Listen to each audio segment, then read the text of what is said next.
I'm John Paul Connelly and joined by Father Conroy, and we're here to have a discussion about this book by Francois Mauriac, What I Believe. Now, this is a little book, and it's made up of a number of different themes. The chapters are quite thematic, and we thought that, given we've both read the book recently, that it'd be quite interesting to talk around some of the themes around the book and try to offer our own thoughts in line with some current issues and debates within the faith and perhaps within society. So this is the first part of the recordings, quite a few themes that we might want to look at. So we're going to break the video into two component parts. So this is part one of our discussion. And I think it makes sense just to introduce who this person was. And I say was because Francois Mauriac is no longer with us. He died in 1970, and he was a well-known poet, novelist, playwright, journalist, and he won the 1952 Nobel Peace Prize. Is it Peace Prize or just Nobel Prize? I think it's Nobel Prize for literature. And he's a French writer and a Catholic writer as well. And he is known in his writings for placing religious issues at the heart of some of the narrative around the material he's written.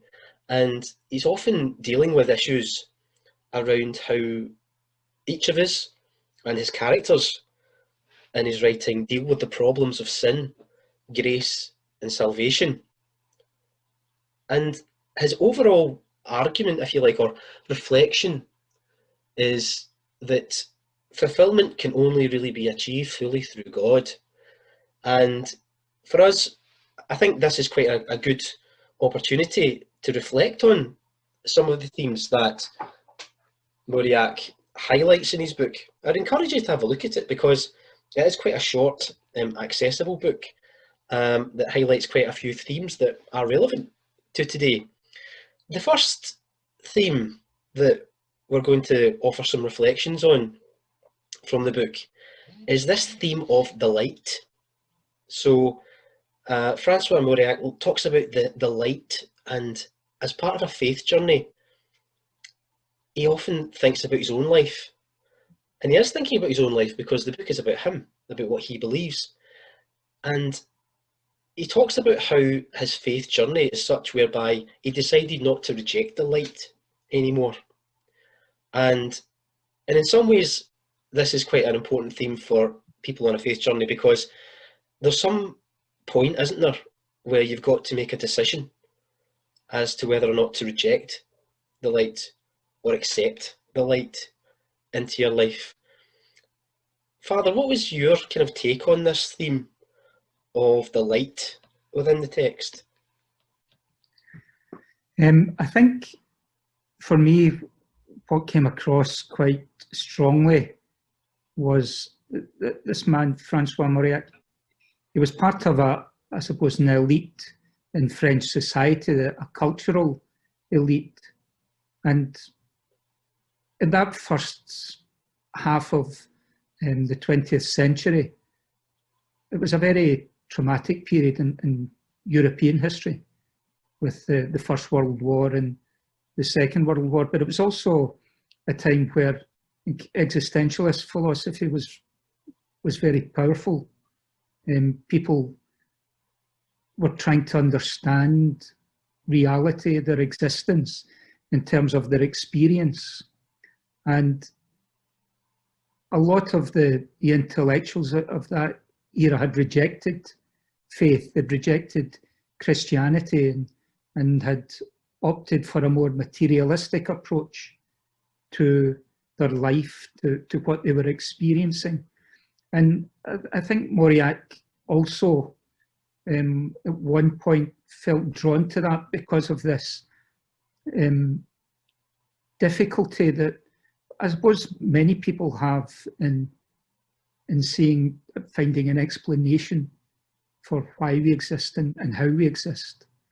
And Mauriac said, well, really what you're confronting is a choice between two mysteries in your life.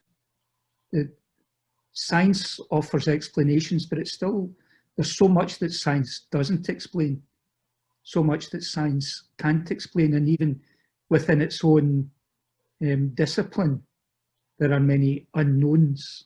And he said, well, rationally, that's a mystery that is before us. But he found that perhaps because he was more of a creative spirit, more drawn towards literature and poetry, he found another mystery that was, for him, at least as important, if not more important in life. And that was the mystery that he spoke of in terms of the encounter with another person, the encounter between persons. And he found that as, I think, a richer way to approach life. I suppose in many ways it's the mystery of existence, the mystery of life, the mystery of love. How do we fit into life when these things are something that we have to confront and deal with? Do we reduce ourselves simply to chemical reactions? Or are we more than that? And he made a choice in his life to find value and meaning in his life, to choose that mystery of love, the mystery of life, that we are more than just chemical reactions. And that led him down the path of faith. Yeah.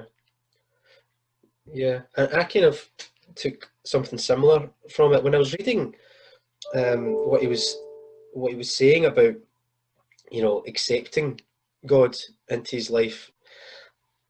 It has to be seen in the context of his journey, because early on in the book he talks about how he tried his absolute best in many ways to find ways of not doing that, and to try, a lot like these contemporaries of the time, to look at other explanations for life other than God. And then he got to a point where he started saying, do you know what, it's not working for me, so I need to start looking at life through the prism of faith in God. And clearly that was very much a personal journey for him, and quite an interesting journey, as you say, at a particular time in French society. And in some ways, when I was reading other themes of his book, he talks a little bit about reason, and how the fact, don't tell me to evidence my faith, because that's not what faith is by definition. I found that quite interesting, because in some ways, if you're going to accept the light of life, it's almost having faith in yourself to be able to do that, and to have your faith in God to be with you on that journey. I felt that some of his the issues that he raised reminds me of some of Thomas Aquinas' arguments around things like the argument for contingency. So you started out, Father, by talking about there's only so much science can tell you, and actually some scientists don't always have the answers, and science is something that can only offer so much explanation. And it's this kind of idea of, well, what is it that orders things for us? What gives us the order of our lives? And I felt that came out from the book quite strongly. And he talks about his personal relationships and his family and love. Where does love come from? What does it mean? Is that what the light actually is? Is that what love is? So I kind of felt that there was a strong self-awareness in his book about issues to do with the challenges of accepting your faith within an environment where it's not always easy to do so, but the importance of love and kind of helping you along that journey. So in some ways, I guess it's a story about trusting God throughout your life in a way that, that recognises that there's often distractions away from it. It's sometimes about having the courage to come forward and make a contribution to society based on your faith. I mean, one of the things that you talked about was the historical period. I mean, during the Second World War, Mauriac was part of the writers' organisation against totalitarianism, and he was a harsh critic of fascism as well. So he kind of tried to use his talents in some ways to try and take on challenging societal issues. And for him, he felt that his talent was a gift from God. So I thought that was quite an interesting take on it. But then the opposite side to that, in terms of the light, in some ways, the fact that he actually saw the light, if you want to call it that, or tried to keep the light going in his life, is obviously a kind of ongoing process. But then it's often about trying to jar that, isn't it? A little bit with the opposite of that, the darkness. What's it you took from that, Father, in terms of the opposite of light? Well, I think I mentioned earlier the mystery of evil. I think love is a mystery. I mean, you can't really explain why you fall in love, but it's almost tangible when love is there. And I suppose that's why our bodies are so important to us as vehicles to express love, because it makes something within us so very strong, gives us an expression. Otherwise, you might explode if you didn't have that physical outlet.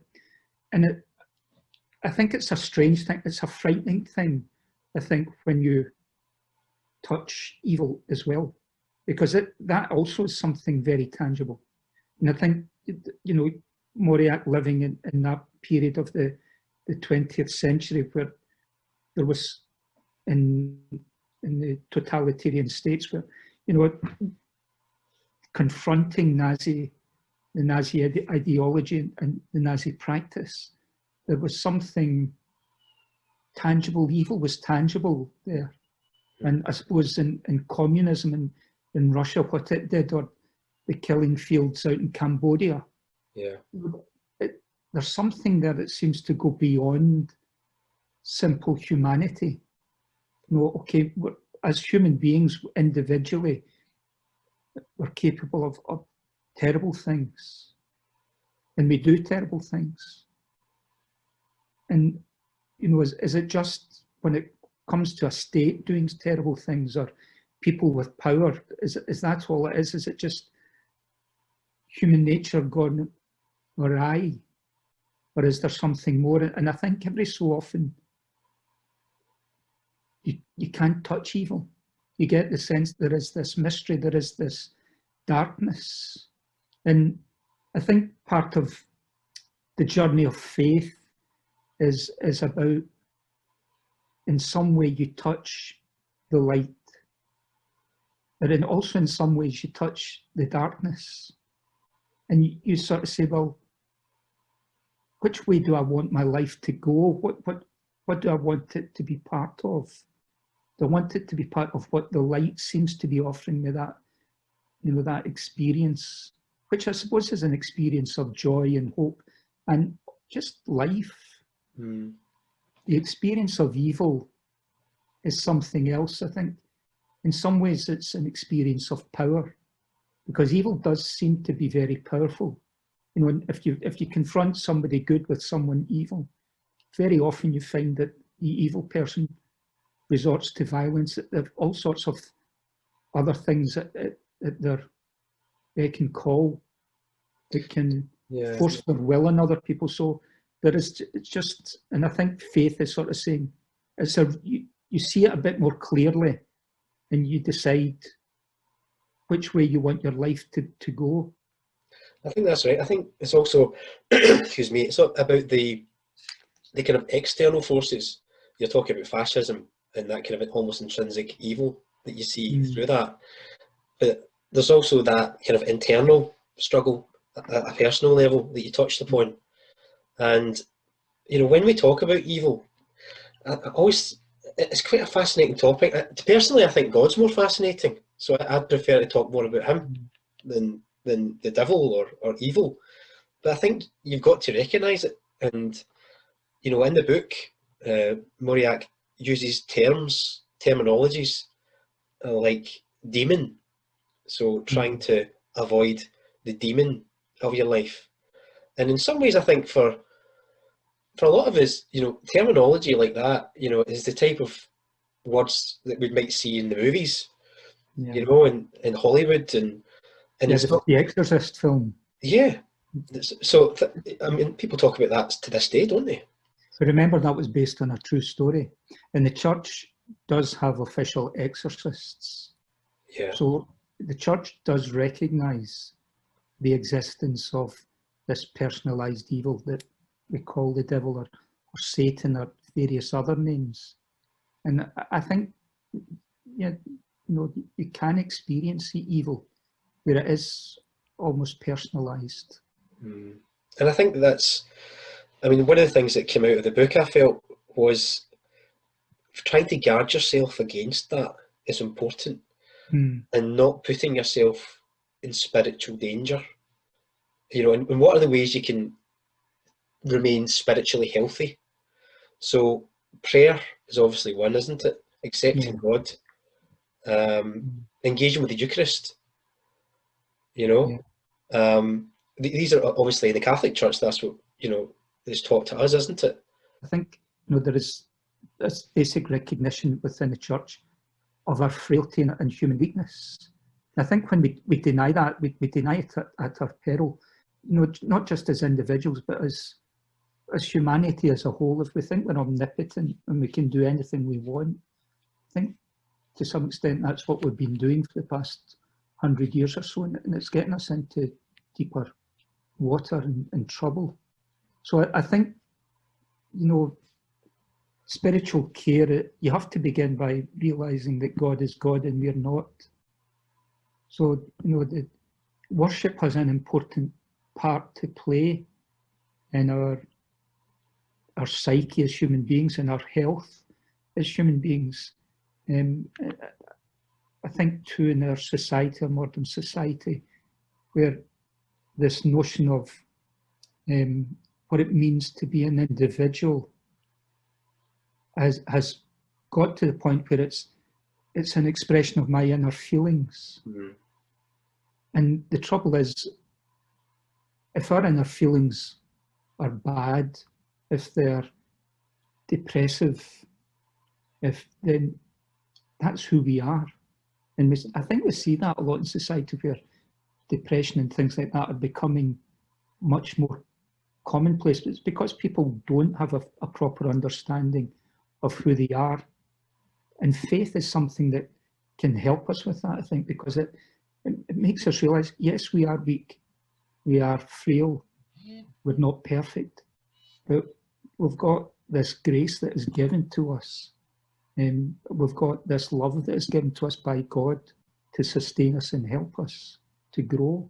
And I think prayer is that, both, standing before God in truth, accepting who we are, and despite that, knowing that we're loved and given strength to journey. I think it's also about fellowship as well, because for as much as the book that we're talking about is a personal journey in many ways from the writer, I think one of the things that he does touch on is this idea of being with each other and actually talking about faith issues. But it's almost a complicated tightrope in a way, because he's not an evangelist in terms of how he approaches things.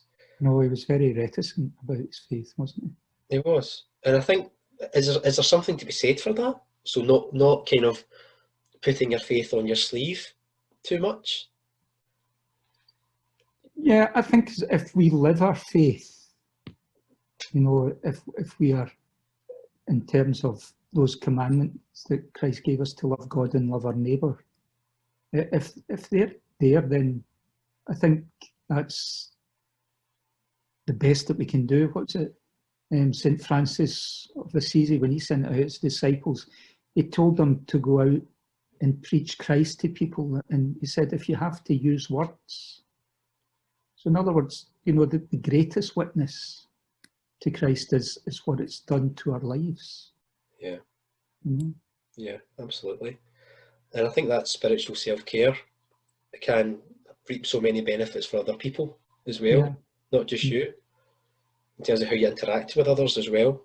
So I think those three themes, I think we've kind of picked up on the kind of first three, which is the light, the dark, and the need for spiritual self-care, which is actually something, you know, if you think about it, is an important aspect of being a Christian generally, and actually it can reap so many benefits to your life. You talked before about, you know, mental health and the challenges around that, and obviously, you know, we're not saying that faith is the answer to everyone's mental health problems. We're not saying that, not at all. But actually, there's something to be said for thinking out of the box in terms of why we're here and where we connect to other people. Yeah, I think faith isn't the answer to psychological issues, but I think it can help. It can give people, you know, strength. And I think also we are, as human beings, we're more than just our bodies, you know, and we're increasingly encouraged to take care of our bodies, to make sure they're healthy, that, you know, we look after them. And as human beings, we're spirit and body. And so if we don't look after our spirit, it will have an effect on the whole person, our emotional health, our psychological health, and our physical health as well. So I think, because you can't separate us into little bits and pieces, we can't compartmentalize ourselves and put ourselves into boxes. So although it's not the only thing, although we have to look after our emotional health and our physical well-being and our spiritual well-being, they all have an effect on one another. If you don't look after your body, it will affect your spiritual health as well. Yeah, absolutely. So I'll see you down the gym then, Father. Well, unfortunately, I think with this level 4, it's going to be closed. The gyms are going to be closed, so I'll maybe wait for a few years. A few years, right? Okay. Well, thanks everyone for joining us for this first part of this review of Francois Mauriac's book. We're going to come back and revisit some other themes around the book. So thank you, Father, for joining us. Thank you. Thanks.